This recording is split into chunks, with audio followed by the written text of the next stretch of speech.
Ladies and gentlemen, welcome back to another edition of Lead Through Sport, the podcast, aka Spotlight Thursdays. I'm your host, Taj Scott, and today we have an ACC legend, Florida State University legend, a former first-round draft pick of the Buffalo Bills, EJ Manuel. How you feeling today, man? Taj, I'm doing good, man. I actually just got off from doing a show on SiriusXM, so I apologize. We had a little bit of technical difficulties here with my computer. It's crazy how this Zoom, time of life we're in with Zoom, and now I think this is StreamYard. So yeah, I'm trying to stay on top of everything. But yeah, I'm doing well, man. I appreciate you having me.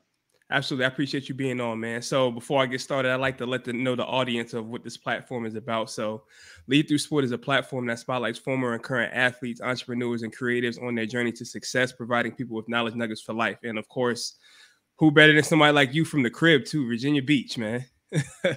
No, absolutely, bro. I mean, I think what you're doing is excellent. My dad had told me about your podcast. So I've seen your YouTube videos and obviously listened in, man. So you're doing great stuff, and hopefully, not even hopefully, I know it's impactful to a lot of your viewers and your listeners, man. So hopefully I can drop some gems on them today. I appreciate that. So let's go ahead and get started, man. Start us off with a fun fact, man. Give us a fun fact about yourself that we don't know. Fun fact. All right. So my wife and my son, they're German. They're from Germany. My wife and I got married in December. Congrats. Thank you. We have a baby on the way as well. So I think that's a fun fact that a lot of people don't know. Also, let's see. I as far as my spare time, man, I like to travel. I like to, be outside, honestly, whether it's riding my bike. I'm not traveling riding my bike, but I like to go see the world, man. I think, the best way to spend your money is for new adventures and, just meeting new people. And even last night we went to a wedding of a family friend that's Jewish, and went to my first Jewish wedding with my wife last night. And honestly, Todd, having an amazing time, bro. Like, I've been to a few weddings, but that was probably the most lit wedding I ever been to, believe it or not. So that's tough. It's a cool experience, man. I like those type of things. That's what's up, man. Good to hear, man. Congratulations on your new, the wedding. I know that's a great bond you guys have. Yeah. Thank you, bro. We're actually going to do a formal wedding the end of this year because my wife's pregnant right now. So we wanted to look good in her dress and everything, get her body back. So we're going to do a real wedding once, we have the baby in the spring. But yeah, things are good, man. I can't complain, bro. That's what's up. That's what's up. So let's go ahead and get into it, man. Let's talk about your journey to the NFL, man. I know it was a wild ride of any journey like that. And I want to start off at Florida State. Mm-hmm. So tell me about your journey to Florida State and, some things that you went through before you got to the NFL. Yeah, well, I'm from Virginia Beach. Went to Woodstock Elementary, Kempsville Middle School, Bayside High School. Shout out to the Marlins. I think they just won a regional championship in basketball, so that was cool to see. But I come from humble beginnings, bro. I'm just like you, coming from the same area. Was very fortunate to have a great family with me, my mom, my dad, my sister, my grandmas, my aunts, my uncles, granddads. So I had a great supporting cast. I had a lot of family that loved me. Always told me I could versus you can't. My dad took the term can't out of my vocabulary as a young kid. So I think just having that support is what always helped me to know, okay, I can achieve whatever I want. It had nothing to do with football. It was more just with the classroom, having good grades, being a well-rounded person, a well-rounded individual. I've always been into different things. Of course, I played football, basketball, baseball, and all that at a high level. But, I really just enjoy being a kid. You know what I'm saying? I'll go out and ride my bike and, play, dodgeball and soccer and all that like everybody else, at the park, at the churchyard or whatever. So, I just worked my tail off. And then once I got into, I would say middle school, once I got really good and playing the AAU basketball tournaments and doing well with that, track, football, as I got older, I knew that I could be really, really good. And so I just cultivated that talent working with Anthony Stringfield at Virginia Beach, first string athletics, still doing his thing. I would say once I got with him and then Coach Moore, my high school coach, it just kind of took off from there because my dad really structured me from when I was probably, a baby to about 12. And then once he let me go to those guys, that's where I really started to get into being a technician and kind of really just became a killer. That's what's up. So you get to Florida State. First of all, who recruited you? As far as schools, Yeah, from Florida State. From Florida State, yeah. So it was Jimbo Fisher, Jimbo. now the head coach of the Texas A&M Aggies. But Jimbo at the time was the offensive coordinator and quarterback coach. And Bobby Bowden was the head coach. So Jimbo was like the main point guy for my recruit. Word. And you also got a chance. You played for Coach Bowden his final year, and you guys won a bowl game. Yeah. Actually got MVP of that bowl game. I think the trophy, it's in my parents' house. But yeah, got a chance to play my redshirt freshman year, Coach Bowden's last year. Obviously a storied and, come on, I mean, that's one of the best college football coaches of all time. Yeah. Also recruited me and came to Virginia and saw the family, saw, my teammates and stuff at Bayside. So those are great memories. But yeah, man, I think sometimes I forget, Taj, to kind of smell the roses and look at what I've accomplished.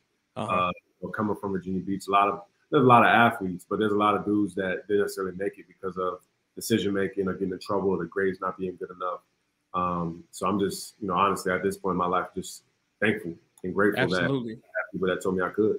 Absolutely. And I don't know if people know this, but you are the second. There's only two of y'all. You're the second FBS quarterback to win 4 straight bowl games. Yeah. Yep. Myself and Pat White. Yep. So that's what's up.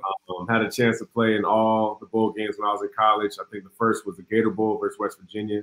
Got MVP in that one my freshman year. Sophomore year, we beat South Carolina. Stephon Gilmore, those guys, Melvin, they were on that team. Beat them in Chick-fil-A Bowl. My third year, we beat Notre Dame in I think the Champ Sports Bowl, the game in Orlando. And then my final year, we played in the Orange Bowl and we beat Northern Illinois. So yeah, 4-0. And then we won the Senior Bowl, got MVP in that one too. So I consider that my fifth one. I call that 5-0 in the bowl games in college, man. So that's what's up. And you only lost 3 games in the ACC, 15-3. Yeah. And speaking of that, talk to me about the Power 5 pressure. Being a quarterback in the Power 5, there's a lot of criticism. You coming in as the top 2 quarterback from high school. Talk about that experience. Well, I mean, honestly, what helped me was having that pressure when I was playing in Virginia. At the rec league, at AAU, at track. I was Percy was on. I was on the same track team as Percy Harvin, running for Virginia Beach Flames when I was 10 years old, playing against him in the city championship. I played with the Nittany Lions out of Woodstock. So, the competition level was already super high as a kid. So to me, honestly, I was used to it. I kind of thought that's just how this is supposed to be. So once I got to Florida State, it wasn't anything too different. And that's really why I wanted to go there, was I wanted to play somewhere warm, also play in the ACC so my parents could still see me play, get a good education. But I knew I'd be playing with the best and playing against the best in practice. Get a chance. Everybody here is Florida has the best high school football and some of the best. And I agree. I think they do. It's because they get a chance to play in this good weather and, they play year round. But that pressure, it comes with the territory. Everybody knows your name. Everybody has these high expectations for you. But nobody had higher expectations than myself for what I could do as a player and also as a student. And what was it like playing for Coach Bobby Bowden? I know that had to be an experience. Yeah, Taj, it was special. Coach B was obviously a great man, a great football coach. Taught me a lot. Quick story. So my freshman year, Ponder got hurt. Christian Ponder, he was a starter at the time, and he got hurt, I think, with like 3 or 4 regular season games left. And we had to win 3 out of the 4 to go to a bowl game. And Florida State had a 34-year streak of going to bowls, right? So I'm thrown into the position of having to play. Been doing scout team all year, doing well. Had chances to play in a couple games and all that. So I had some experience. But, Coach B called me to his office on that Monday. I think we were playing Wake Forest. And he sat me down. And he's like, EJ, all I want you to do is just be EJ. Like, don't try to be, anybody else outside of who you are as a player, as a person. We brought you here for a reason. You're ready for this opportunity. And honestly, that's what gave me the confidence, really that kind of propelled me all the way through Florida State. Once a guy like Coach Bowden kind of signs off and says that you can do it, it just gave me a lot of confidence moving forward. So it was special, man. And not just as a football player, also, spiritually, one thing that Coach B always did was he would take us to church, whether it was a Christian church or a Catholic church, and give us opportunity to kind of experience God. And my parents, they did that as well. My sister and we would always go to church, and I had my own relationship with Christ. But you know, it was something that I really appreciated that Coach Bowden instilled in us, not just as athletes, but also as young men. That's some good stuff. So I want to run off some numbers for you because, as I said, you are a Florida State / ACC legend, and you are FSU's when you left, and you probably still are. You were FSU's all-time leader in completion percentage. You were tied for 3rd in ACC history in that department, and you also ranked among top 5 Seminole quarterbacks all-time for passing yards. It was 4th, total offense at 3rd, completions at 3rd, and attempts at 5th, despite only 2 full-time seasons. That's a lot of accomplishments in a short period of time because you only had 2 full-time seasons. Yeah. So you got a lot done. And yeah, that's why I say I didn't even know that, to be honest. Yeah. That, and you know, considering Florida State, a college football powerhouse, and I know my little brother Jameis is probably up in those record books as well. He probably bumped me down in a couple of those categories, but yeah, man, that's pretty cool. Seriously, that's amazing. I appreciate you mentioning that. Absolutely. And we talking. This is all. Yeah. Oh, sorry, my bad. You was breaking up. I'm sorry. Yeah, no, go ahead, bro. You good. Yeah, so with all this glory right here, I know you had some down days. Was there any time? Do you got any like stories, like anytime you was going to get pulled, or you know anything that something that you weren't used to at Florida State? Yeah, actually, so I had a shoulder injury versus Oklahoma my redshirt junior year. OU came to town. We were beating them. Dude hit me, fell down, hurt my left shoulder. Was out, I think, the second half of that game. We ended up losing that game. The following week, we played Clemson on the road. Our backup, who was our offensive line's coach's son, he played in that game and played well. You know, he had a good showing. We didn't win the game either, but he played well. And then I just kind of noticed, like, all right, they really trying to roll with him. You know what I mean? And almost, take my job in a way. Yeah. Because backup comes in and plays well. I've been in that position too, where I was a backup and I played well and got more opportunities. So I knew how I went. And I think that was one of the first moments where I was like, all right, cool. Like, get my opportunity. I'm not going to give it back. Of course, I don't know if really my job was in jeopardy. I think that was just as a competitor, how I felt. But I just know I missed one game, and we played Wake Forest the following week. Jimbo was trying to give me another week to rest, and we were down. And he came back in, I think, in the second quarter after a slow start, and almost brought us back. I don't think we ended up winning that game versus Wake that year, but that was just, a moment of, I guess, adversity that I had to fight for, not only an injury, but also making sure I kept my job. That's what's up. That's what's up. So let's go ahead and transition. So 2013 draft, you were the 16th overall pick of the Buffalo Bills. And like you talked about earlier, you're used to this pressure. So, I'm imagining you're already ready for this moment. Talk to me what it was like being in the NFL and being a part of the Buffalo Bills organization. Yeah, it was good, man. I mean, obviously it changed my life, changed the trajectory of my family, my kids. So it was a great experience. I worked, again, extremely hard for it. I was the type of kid that I would watch the NFL draft, when I was 5 years old. I would watch the combine if it was on TV. I would always be kind of tuned in. I would watch NFL films on summer days when my parents would be out at work, and Amber, my sister, be out, on the phone or playing with her friends, whatever. I was, watching NFL films or playing Madden and stuff like that, just kind of envisioning this happening for me. And, had the opportunity to go to the draft, did well at the Senior Bowl, did well at the combine, got invited to New York to get drafted. And it was great. I had my whole family there, mom, dad, grandmas, my sister, cousins, everybody, Coach Moore, String, everybody was there. So it was cool. But as far as playing for the Bills, I learned a lot. A lot of times in the business of football, man, you have situations that are thrown at you. I started as a rookie, had some knee injuries. Going back on it, look at my numbers as a rookie, I would say they're just as good, if not better, than every rookie that's played in the NFL.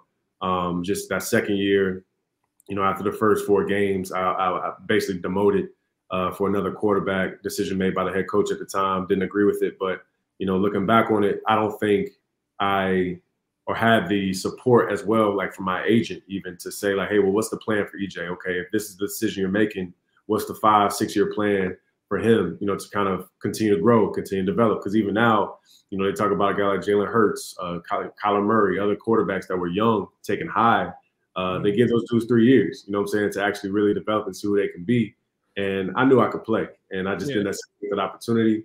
So it is what it is. But I still had a great time with the Bills. Like I said, changed my life, taught me a lot, not just as a football player, but also as a person. Well, how did you deal with that moment at the time, though? Because I'm pretty sure you're young. It's like, man, I have a lot left in the tank. Guys see what I can do. Like, how did that feel in the moment for you? Yeah, in the moment, honestly, Taj, I took it negatively. I was in a city where I didn't have, my family wasn't there. I had my friends, my teammates, but I didn't even lean on those guys a lot. I kind of honestly went in a space of isolation, maybe even like slight depression of just, trying to live up to this, first round this, first round that. But looking back on it, what I learned is I just had to be my best version of EJ, and that's really all I could control. I couldn't control the head coach making the decisions that he was going to make. And so, looking back on it, I would say it caused my confidence to be shaken up a little bit. And then when I did get opportunities, I was tight, I was pressing, I was trying to be perfect, and nobody's perfect playing sports. It's an imperfect game. And so that would be my message to any young men and young women that are athletes or aspiring to be an athlete. You're going to have moments of adversity. You're going to have coaches that make decisions that you can't control, whether they're right or wrong. It doesn't matter. You just kind of card to you and just do the best with the opportunities that you're given. And so I would also say, man, just speak up for yourself. When you're in the NFL, NBA, whatever, it's a professional league, and a lot of players will speak up and say, well, coach, why are you making this decision? Like, I need an explanation as to why you're doing this, especially if you're a starting quarterback. And I didn't know that. I didn't know the power or the ability that I had as a starter in the National Football League. I could have straight up went to his office and said, man, what the heck are we doing? I'm in my second year. Like, why wouldn't you just let me continue to play and figure it out? So again, I learned that, trial and error, but that's life. You know what I mean? And that's how it goes. That's real. So just like Florida State, I have some numbers for you. I don't know if you know about these either. When you left or when you retired from the NFL, you held for the Buffalo Bills, you held the most passing touchdowns by a rookie quarterback with 11. You had the most completions by a rookie quarterback within the Buffalo Bills organization at 180. You had the highest completion percentage as a rookie quarterback at 58.8 and the best rookie quarterback rating at a minimum of 7 games at 77.7. Did you know those? I didn't. That's crazy. That's still high level, like playing for 3 years. Yeah. Like that's still funny, Taj. I missed like 6 games with some injury, with a meniscus injury. I actually started my first game ever versus the New England Patriots, Tom Brady, all those guys, and I had tore my meniscus like 3 weeks before that. I played against the Minnesota Vikings in the preseason, so a lot of that, fans don't know about it. Fans don't really care, to be honest. But I appreciate you throwing out those accolades because we at the crib, dude. We care about that. I'm proud of that. And, again, I knew what I could do. But at times, man, like even after great games, bro, like great games in the preseason when I thought I was battling for, a starting position, my 3rd year and even in my 6th year with the Oakland Raiders, and still didn't go my way. You can't, it's like, all right, well, okay. You know what I mean? Like I had my best showing. And, a coach still makes a different decision and, going another way. So, like I said, that's life. You know what I mean? And the best part is that I had other opportunities to do other stuff. You know what I mean? So it wasn't like I looked at it as like, oh, I got to keep battling and keep fighting. And don't get me wrong, like I know I could still be playing football now. But actually, I got to a point where I wanted to choose happiness, bro. Like I just felt like, okay, this isn't really fulfilling me as much as it used to. This isn't making me happy. I'm not as, my normal EJ self, my upbeat self. And, I'm sure we'll get to that point in the interview, but that's why I ended up, getting into the media space. Absolutely. Yeah, we'll definitely talk about a little later. I do want to know, before we move on to the Raiders, though, what was it like seeing Tom Brady 2 times a year for 3 years straight? Ooh, what was that like? Yeah. It was tough, bro. Like one thing about Tom, and actually I'll tell you a quick story. My rookie year, you can look this one up too. Played great through my first touchdown in my career to Robert Woods, who now plays for the Rams, my boy. My second to Stevie Johnson. And we were actually beating them. We were winning, I think we were winning by 2, going into maybe 2 or 3 minutes left in the game. And we didn't convert on the 3rd down. We had to punt. Tom got the ball back with a minute 20 left and drove down the field, hit 3 or 4 completions to Edelman, those kind of guys, Grunt. And they get an opportunity to kick a field goal to take the lead, and they actually beat us. But that was a moment where I was like, man, I almost beat the GOAT in my first game ever. So I was like, I'm gonna be all right. You know what I'm saying? And even after the game, you know, I went up to the middle of the field, dapped up Tom. He said EJ played a great game on a first name basis with the guy, man. So that was my first like real welcome to the NFL moment. And even though we lost, I took it as a moral victory. That's hot. Should I take that with me too? Anytime. I definitely take that with me. So you move on. You play for the Raiders in 2017. What was it like being a part of their staff, and were there any differences between the Bills and the Raiders? Yeah, great question. Actually, man, for me, it was cool. One, my previous quarterback coach, Todd Downing, was now the offensive coordinator for the Raiders. So he was a big reason why I ended up, you know, leaving Buffalo after my 4-year contract with my rookie contract, signed a free agent deal with the Raiders through TD. And then just getting around Derek Carr and seeing how, you know, a team really rallies around their young quarterback. Like I told you, you know, I didn't really get the full three years to show who I could be. DC had that. You know what I mean? He had the support from the head coach, the GM, the quarterback coach. Everybody was on the same page. Nobody was like, you know, on different pages. Everybody was on the same page in Oakland for DC to have support and build pieces around him. So I knew that, you know, I guess I saw an organization that had function, you know, that didn't have the dysfunction. Everybody was on the same page and agreed with what the decisions that were being made and who was playing. So that was good for me to see, to know that, okay, the NFL does have situations that benefit some young quarterbacks. Yeah. And yeah, I mean, just being around those guys, being there for that season. I had signed there for would have been my 6th year, but John Gruden took over, played really well in the preseason. You can look that one up too. My last game I actually played in was versus Seattle Seahawks, threw for like 255, 4 incompletions. So I was like 18 of 22, 3 touchdowns, and got cut 2 days later. You know what I mean? So for me, Taj, I just was like, and that was my 6th year. So for me, I had a great time with the Raiders, great fan base. Like Raider Nation is one of the best.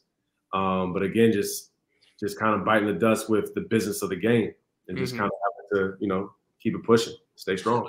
I feel like anybody who gets a little bit of time and belief poured into them, they'll automatically do better. And I just don't understand for any sport. I don't care if it's professional or not. Giving somebody 2 to 3 years you're not gonna get the full potential out of them. And I wish that would stop. I mean, it probably won't, but I wish guys would get more opportunities. You know, and it's the nature of the business, man. Because, you know, for me, I had our owner that drafted me when I went to Buffalo. He passed away. So the team was going through transition with ownership. So anytime that happens, then the coach's job, like you might have opportunity to go elsewhere. Marone left after my 2nd year. So the whole, I guess, coaching staff that drafted me was then gone going to my 3rd season.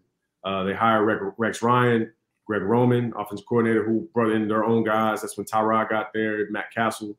So really, I thought I had a chance to battle for the job, and I really played well in that preseason.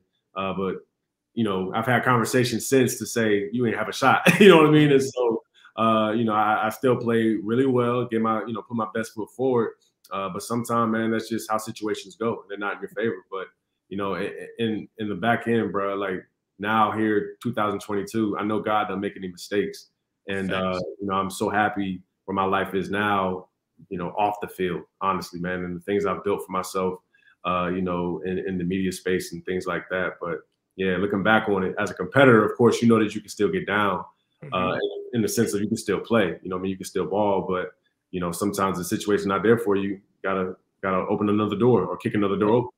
Talking about another door, you talk about seeking happiness. You did sign with the Chiefs in 2019, but you decided to retire and start your media journey. So now you're a studio analyst for Acc Network, and you also do some work with ESPN. So talk to me about, you know, your experience in the media space. Yeah. So long story short, man, I got approached by my financial advisor, business partner, really, Humble Lukanga, saving grace. Working with Humble, man, he's the best in the business, I would say, in the financial part out in Beverly Hills. But he came to me one day, he's like, yo, yeah, I want to take you to this talent agency, United Talent Agency. And I was like, what is that? Well, who is that? And so it's basically the same type of agency, but just for TV, for movies, you know, for those, you know, outside of the athlete space. And so I went and met with those guys, JB and Ryan. And, you know, they said, hey, I think you'd be great, you know, to do TV. And at the time, I was like, I know, you know, I got cut by the Raiders, you know, a few months ago, but I still want to play. I'm still training. I'm still, you know, at the time I was living in LA. So, you know, I knew I would get back into the game at some point and get signed. I knew I could be a backup somewhere. Come on now. I'm within the top 64 quarterbacks in the world, bro. Like I knew I was there. So They were like, okay, cool, but still, create another opportunity for yourself if you can. So I was like, all right. So I did an audition for the ACC network, and they really wanted me. It was a brand new network just launching, and it is the same as ESPN. It's just that the ACC has a specific network for the conference. And it's the basically like a brother company of ESPN. So we're ESPN employees, but we work specifically on shows for ACC network. Gotcha. And I saw it as like, okay, let me create two opportunities. I can keep playing, or I can see what TV's about. Kansas City signed me that February in 2019, like you mentioned. But then I also still did the audition for TV just because I wanted to see it through. And I did well. They called me back for a second audition. I told them honestly, like, hey, I got signed by Kansas City, or actually it was on TV, so they knew. But they still wanted me to do the audition. And they said, well, look, it's up to you. If you want to keep playing football, hopefully this job will still be here, but it's not a guarantee. And so I said, okay.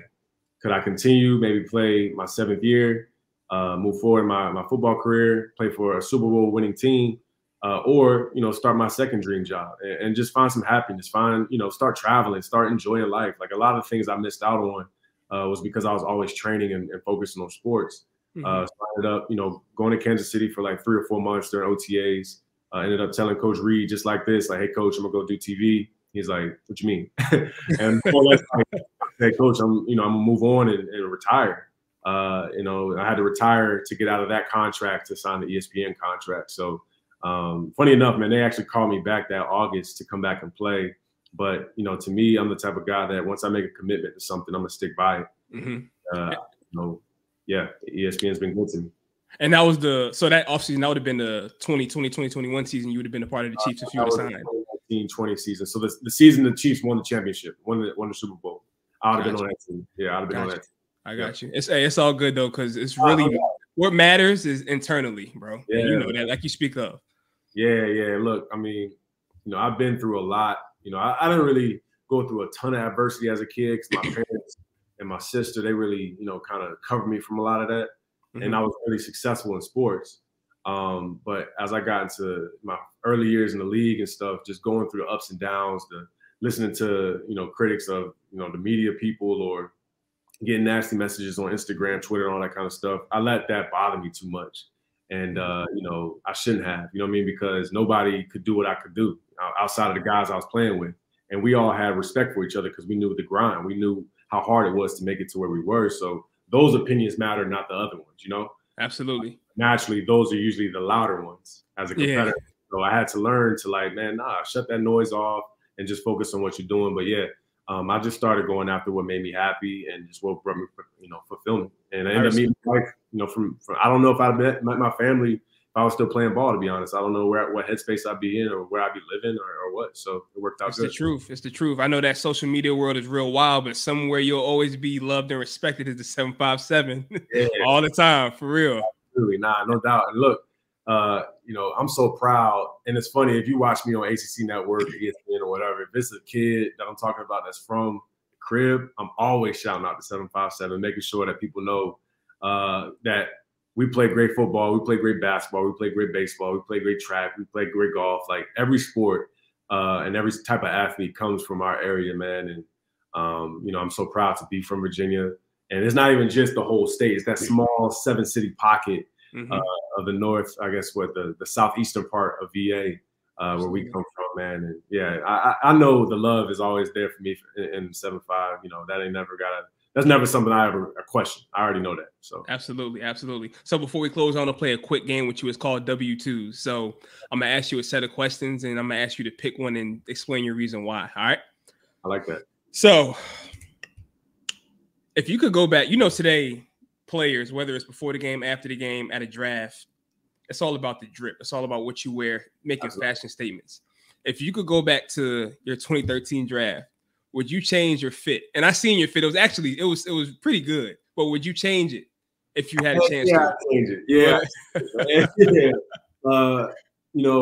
I think now that we're more into like the tailored fit of stuff. You know what I'm saying? Like, I was even talking about this on our radio show earlier today. I also do Sirius XM channel 84, by the way. Anyone watching or listening to this, tune in Monday and Wednesdays from 1 to 4. Had to plug that. But I feel it. Ain't nothing wrong with we're that. talking about tall tees, and now everything is, kind of tailored, more of a fitting look, and it looks cleaner. So yeah, I would change. I would definitely change my suit. I might have went with like a darker color, but definitely something that was more cut, not trying to look big and saggy and all that. Yeah, I feel that. I respect that. I respect that. If you didn't attend Florida State, where would you have gone to school? I would have went to LSU. LSU. That was my second choice. Yep, I would have went to LSU. My why? They had just won the national championship in 2007. I came out in 2008. And they had a bunch of other great players going there too. So LSU would have been my second choice. Got you. Last one. Out of all the teams and organizations you've been a part of, from NFL to ESPN, who's your favorite? Give me one of your favorite coworkers and explain why. You might have a few of them, but give me one of your favorite coworkers and explain why he's one of your favorites. Hard, man. I'll go football first. I would say my favorite coworker, teammates, Marquise Goodwin, who's still my best friend now. He and I were going through a lot together in Buffalo. We were there for each other. Obviously, I threw him the ball. He caught the ball for me, threw him touchdowns and things like that. But I think our bond off the field is what I appreciate the most, even to this day. At ESPN, I would say the three guys I work with on my show called The Huddle, Coach Rick, Jordan Cornette, and Eric McLean. These are legitimately my brothers. Coach is kind of like our coach. Mm-hmm. Matt and G, those are like my brothers, man. So I would say those three guys too. Got you. All right. So lastly, we all know you're from the 757. What is it about the 757 that you carry with you today, makes you so successful? Because we know 757 can get rough, but what is it about the 757 that brings the best out of you? I think for me, it was just a matter of, if I could do well in the 7-5, I knew I could do well in Florida. I knew I could do well in Georgia. I knew, you know what I'm saying? Like, it was just, that was kind of the validation for me. If you was a guy that could come out of there with all the immense talent that we have and had, I knew I could play and perform well anywhere else. I'd also say there's a toughness factor from being from the Tidewater area too, man. Because it's sweet. You know what I'm saying? Of course, there's nice areas and all that, but it's some rough parts to it as well. And I think a lot of people kind of, don't know that about, where we come from. You can't really be a punk trying to be, a big athlete in that area or big anything. You have to have some, some confidence to yourself. So I would say those two things specifically is what I think the 757 has given me and really been a own life. That's what's up. Well, EJ, man, I appreciate your time today. I know you're a busy man. Thank you for, shouting me out and giving us 757 Native something to look forward to on YouTube. Do you want to leave your where can we find you on social media if you're on there? Yeah, so I'm on Instagram and Twitter at EJ Manuel 3. You can reach out to me up there. Obviously, you got my direct line, man. So anything I can do to help anybody back home, I'm all here for it, bro. So I appreciate you having me as well. Yes, sir. I appreciate you. You guys, you go ahead and follow my Instagram at tscotty_, same as Twitter. And also follow my YouTube channel. I got a lot of content for you guys, sports, entrepreneurs, all that good stuff. Just trying to help you guys with your journey, trying to achieve success. And that's at tscotty_RTTO. Appreciate you guys watching. Subscribe, like, do all that good stuff. We out.